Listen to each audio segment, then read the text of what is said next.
I'd like to talk about the stories that I heard as a little girl when I used to travel. To Bozeman, and we would stop at Fort Parker, and my grandfather Henry Oakhild was the one that we would stop there and get off, and he would tell me the stories of what happened there when they first had the first agency.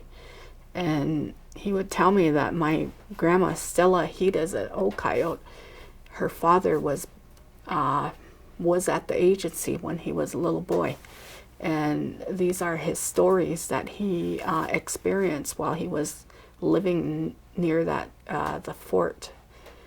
And they camped on the sides of the hill around that area near that little creek that goes by, and some of them kind of camped a little bit below, toward closer to the river. And his name was Frank Hedazet. And these are his stories. And when he was a little boy, he remembers the first cow that the Indian agent and the soldiers at the Fort Parker had their first butchering a cow, the spotted buffalo. And they took the men and some of the women. There is before you get to Fort Parker, there's like a bend near that Yellowstone River, and the location of the area where we would drive by it. It's kind of near the highway, and it's like it's the Yellowstone River is right here, and there's kind of like a little bend there, and that's where they killed the buffalo, and they had the different people go over there, and they wanted to watch what was going to go on. And so there was kids there, and he was one of the kids. And he said the tribal leaders that were like Chief Sits in the Middle, Pretty Eagle, and different the Mountain Crow chiefs were standing around with the Indian agent. And when they got near the cow that they shot, one of the soldiers shot it, and they got near it, and they started butchering it. The soldiers started butchering it, and then wanted them to go ahead and finish it. See, and then the men looked around there, and then they talked amongst themselves, and then the women came up there, and then they told that Indian agent, "We don't like your spotted buffalo, bishejila. They stink. It has a funny smell. We're not going to eat that." And they walked off.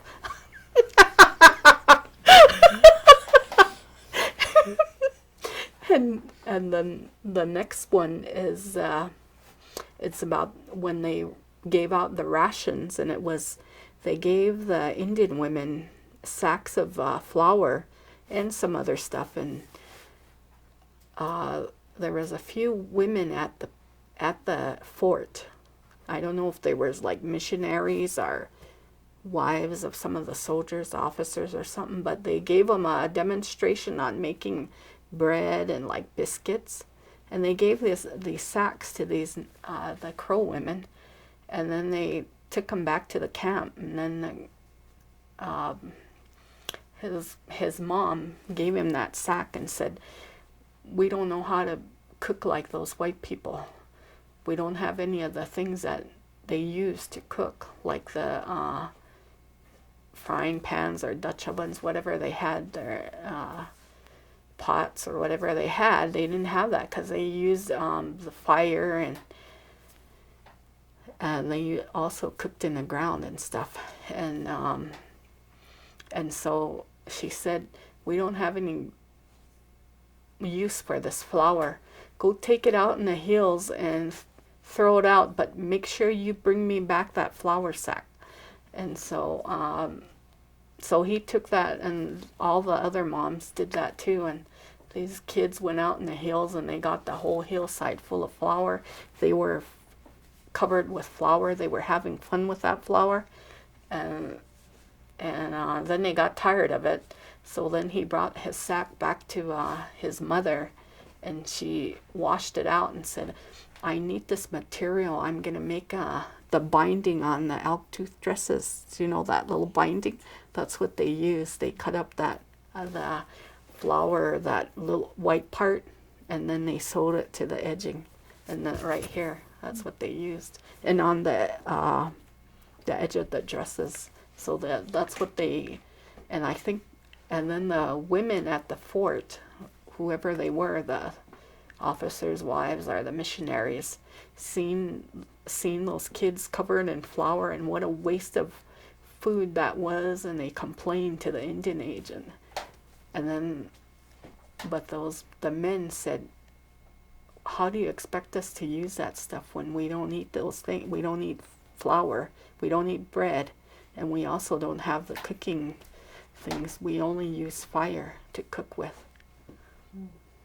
And that's one of his stories. And I remember that every time I drive by there, like a couple of weeks ago, we drove by there, and I was sharing that story again with my sister. Oh, when we came back, and we were talking about that, and I shared that with my sister, and we were talking about those things, because I used to travel with my grandparents everywhere, and my grandpa knew all these places of incidents that happened, and he would tell me where they were at if we drove by it. And so the next story is, my grandfather Frank wasn't involved in this incident because he was smaller. And it was little boys, maybe about 10 years old.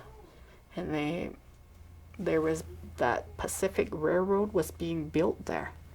And they were working on it at the time. And the railroad workers had one of those, it's kind of like this where you kind of like pump it and it goes on the tracks, and they were taking supplies back and forth. And so these little boys kept watching it, and they were hiding in the bushes right near the tracks.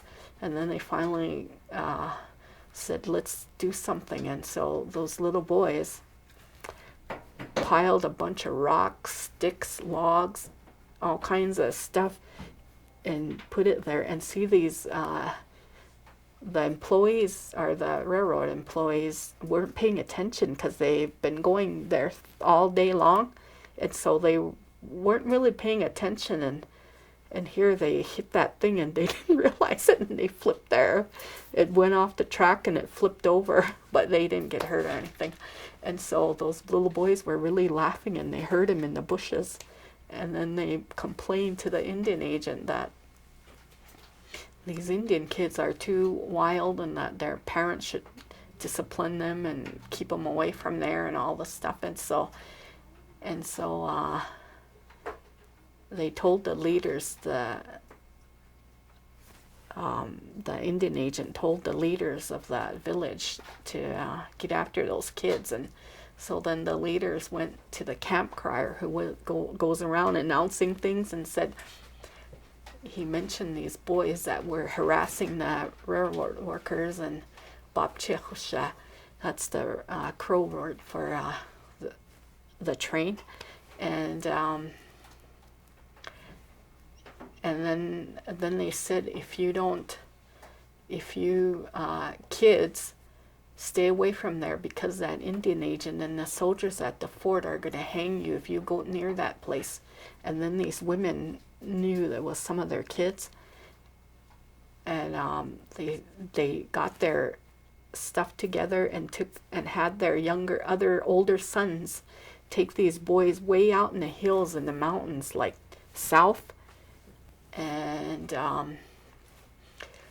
And then they were out there for a couple of weeks because the mothers were really afraid they were going to take those kids and hang them. And then finally one of the mothers started complaining about not seeing her son and all this. And so those leaders went over there and told those boys not to harass those white people because there's too many of them, and that we don't want any kind of like incidents. And so they left them alone.